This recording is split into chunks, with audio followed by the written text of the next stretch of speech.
PTI की हुकूमत के जाने के बाद से फॉरेन फंडिंग केस वो वाहिद तलवार है जो तहरीक इंसाफ के सर पर लटक रही है। बिल्कुल आप सही कह रही हैं, लटक रही है और इसका सबूत पीटीआई की जानिब से मुसलसल इस केस का तस्करा किया जा रहा है। और ये सबसे बड़ा सबूत है पीटीआई के अपने रहनुमा हुकूमत जाने के बाद से मुसलसल इस केस का तस्करा कर रहे हैं और खदशा जाहिर कर रहे हैं कि इस केस की बुनियाद पर खान साहब को नाअहल करने की कोशिश की जाएगी। इसीलिए खान साहब खुद भी चीफ इलेक्शन कमिश्नर का इस्तीफा मांग रहे हैं। लेकिन आज इस मामले में पीटीआई को कुछ रिलीफ मिला है जब इस्लामाबाद हाई कोर्ट ने तहरीक इंसाफ के फॉरेन फंडिंग केस का फैसला 30 दिन में करने का अदालती हुक्म मुअत्तल कर दिया। इसी के साथ पीटीआई ने इस मामले पर इलेक्शन कमीशन के दफातर के बाहर एहतजाज का भी ऐलान किया है, जिस पर इलेक्शन कमीशन ने भी इजाफी सिक्योरिटी मांग लिया है। इसके अलावा IMF से मुज़ाकरात कामयाब हो गए हैं, जिसके बाद हुकूमत की कमिटमेंट अब देखनी है कि वो किस तरह महंगाई पर काबू पाएगी। इस पर बात करने के लिए हमारे साथ मौजूद है नून लीग के रहनुमा अली परवेज मलिक साहब। मलिक साहब, thank you so very much for giving us your precious time. पहला सवाल, नून लीग के सामने जो चैलेंजेस हैं स्पेशली महंगाई के, बेरोजगारी के, क्योंकि अब IMF की सारी शराइत मान ली गई हैं, किस तरह आप कंट्रोल करेंगे महंगाई मलिक साहब?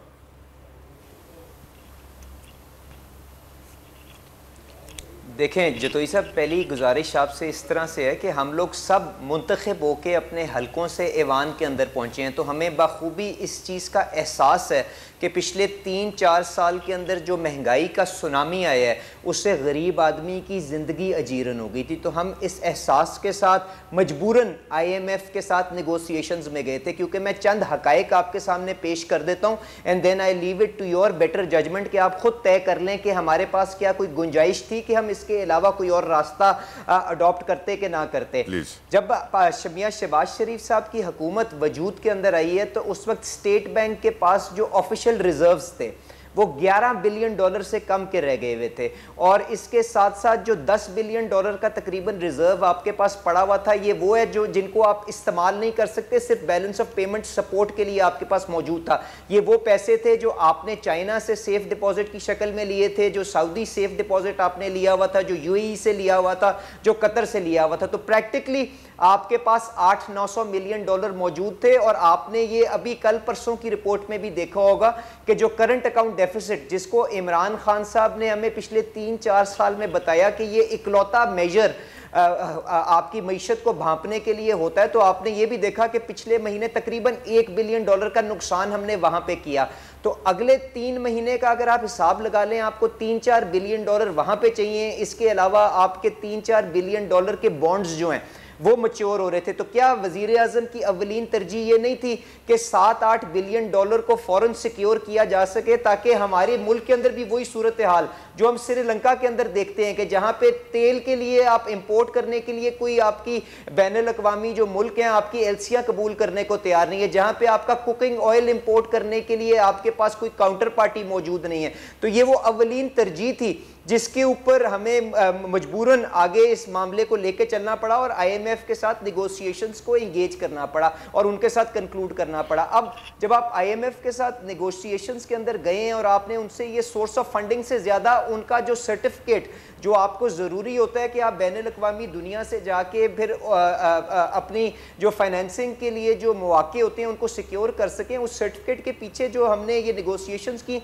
वो यकीनन मिफ्ता इस्माइल साहब उसका पहला राउंड कंप्लीट करके वापस आ रहे हैं। पर इसके साथ साथ उन्होंने आपको ये भी बताया है कि इमरान खान साहब ने जो पिछले 2-3 महीने के अंदर जब उनको पता चला कि वोट ऑफ नो कॉन्फिडेंस आपके पास आ गया है और उनके इत्तेहादी एक एक करके उनसे पीछे हो रहे हैं, तो इमरान खान साहब ने चंद ऐसी बारूदी सुरंगें जिनको आप कहते हैं, जिनको ट्रैप्स कहते हैं, अगली हुकूमत के लिए सेटअप किए। जिनमें से एक सबसे बड़ा जो ट्रैप सेटअप किया वो ये था कि उन्होंने फ्यूल की जो कॉस्ट है वो कॉस्ट से भी एक लोअर वैल्यू के ऊपर उन्होंने पेट्रोल मार्केट के अंदर मुहैया करना शुरू कर दिया, और उसके लिए जो सब्सिडी थी उसका कोई अरेंजमेंट ही नहीं किया। तो आज अगर आप उस सब्सिडी को कंटिन्यू करते हैं तो प्रैक्टिकली उस सब्सिडी का जो सालाना क्वांटम है वो, जतोई साहब, you would be surprise to note कि आपकी वफाकी हुकूमत को चलाने से ज़्यादा उस अकेली एक सब्सिडी का बोझ होगा। तो जब आपके मुल्क के अंदर खसारे आसमानों को छू रहे हों, और उसकी मैं आपको एक और मिसाल दूं, इस साल इमरान खान साहब का जो तर्ज हुकूमत था और जिस किस्म की उन्होंने यहाँ पे पैसे ज़ाया करने शुरू किए हुए थे, चाहे वो हेलीकॉप्टर की अपनी सवारी के अंदर किए हों, चाहे बाकी चीज़ों में किए हों, तो आपका इस साल का जो अंदरूनी खसारा है वो 5,500 अरब से ज्यादा क्रॉस करने को जा रहा था, और जो कि अगर आप पाकिस्तान मुस्लिम लीग नवाज के 5 साल देखें तो तकरीबन 1600 अरब की एवरेज थी, और आखिरी साल जो इलेक्शन का था 2200 अरब का था।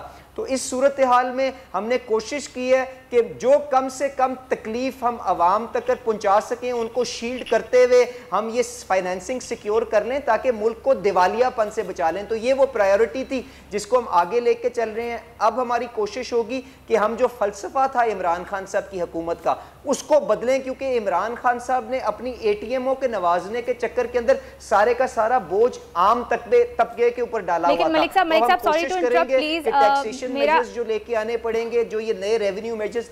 मलिक साहब मेरा एक सवाल यहाँ पे है, देखिए आपकी बात अपनी जगह ठीक है, आपकी बात अपनी जगह बिल्कुल ठीक है। आप कह रहे हैं कि साबका हुकूमत जो थी उसने कुछ भी नहीं छोड़ा, सब्सिडीज इतनी ज़्यादा कर दी कि हम खसारे में गए, लेकिन जब इमरान खान साहब की हुकूमत आई थी उन्होंने भी यही तमाम बातें कही थी कि जो पिछली हुकूमत थी उसने कुछ भी नहीं छोड़ा, हम खसारे में थे, मुल्क खसारे में था, हमें IMF के पास जाना पड़ा।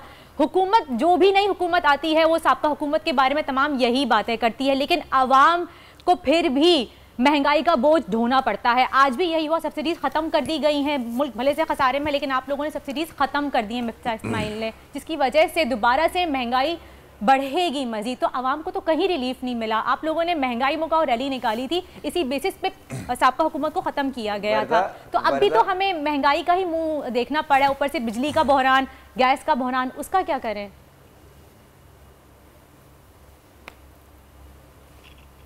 वर्दा मैं अपनी किसी जगह के ऊपर भी जिम्मेदारी नहीं झुटला रहा। मैंने आपसे गुजारिश की अगर ये खसारे इसी तरह चलते जाएं तो उसके बाद जो महंगाई का सुनामी आएगा ना वो इससे कहीं बदतर होगा, क्योंकि ये जो 5500 अरब का खसारा होगा इसके लिए आपको नोट छापने पड़ेंगे और एक नई सुनामी महंगाई की आएगी। मैंने आपसे कहा कि मुझे अपनी जिम्मेदारी का एहसास है, इसीलिए जो नई हुकूमत आई है चाहे उसके पास ये रनवे मौजूद नहीं है कि वो देरपा इस्लाहात लेके आए, क्योंकि आप जानती हैं 6 महीने साल के अंदर हमें इलेक्शन के अंदर जाना पड़ेगा। उसके बावजूद हम कोशिश करेंगे कि पॉलिसी की डायरेक्शन जिसके अंदर बोझ आपका उस सेगमेंट ऑफ सोसाइटी पे डाला जाए जो इस बोझ को उठा सकते हैं। यानी कि हम दोबारा से तैयार हो जाए ना एक और महंगाई का बोझ ढोने के लिए। बार बार कह रहा हूं कि देखें हमें इन खिसारों को नहीं, मैं आपसे गुजारिश ये कर रहा हूं कि हम इंशाल्लाह भरपूर कोशिश करेंगे कि जो हमारा गरीब तबका है उसकी इस्तेमाल की चीज़ों को जिस हद तक एडमिनिस्ट्रेटिवली मैनेज कर सकें वो करें। और जिसकी तरफ आपने देखा शहबाज शरीफ साहब ने आटे का जो 10 किलो का थैला है उसकी 550 रुपए से कीमत कम करके 400 रुपए सस्ता रमजान बाजार के अंदर मुहैया। मलिक साहब एक सवाल मेरा, बेसिक स्टेपल्स हैं उनको शील्ड करते हुए हम कोशिश करेंगे अमीर तबके के ऊपर टैक्स का बोझ डालें ताकि इन खिसारों को कम कर सकें। मलिक साहब एक बड़ी सिंपल सी वजह है, हमारे मुल्क में डॉलर के ऊपर प्रेशर, महंगाई के ऊपर प्रेशर हमारे इंपोर्ट बिल की वजह से। इंपोर्ट बिल में हमारा इतना इंपोर्ट बिल बढ़ गया है कि ट्रेड डेफिसिट आ जाता है, करंट अकाउंट डेफिसिट आ जाता है, डॉलर पे प्रेशर आ जाता है, फॉरेक्स रिजर्व्स कम हो जाते हैं। हमारे इंपोर्ट बिल में सबसे बड़ा अमाउंट एक ऑयल बिल का है, दूसरा सबसे बड़ा अमाउंट जो है वो दालों का है। हम एक ज़रूरी मुल्क होने के बावजूद अपनी कंजम्पशन की, अपनी खपत की दालें पैदा नहीं कर सकते। वजह क्या है इसकी? ये मेरे दिमाग में बहुत बड़ा क्वेश्चन मार्क है कि क्यों हम अपने सेकंड बिगेस्ट इंपोर्ट बिल को खत्म करने के लिए कोई कैंपेन नहीं चलाते कि भाई इतने सारे किसान हैं, इतनी ज़रूरी ज़मीन है, इतना फर्टिलाइजर है, इतना बड़ा एग्रीकल्चर का हमारा सेक्टर है, हम इतनी दालें प्रोड्यूस नहीं कर सकते कि अपनी मुल्क की डिमांड मीट कर सकें। डू यू थिंक कि हमारे पॉलिसी स्ट्रक्चर सही है?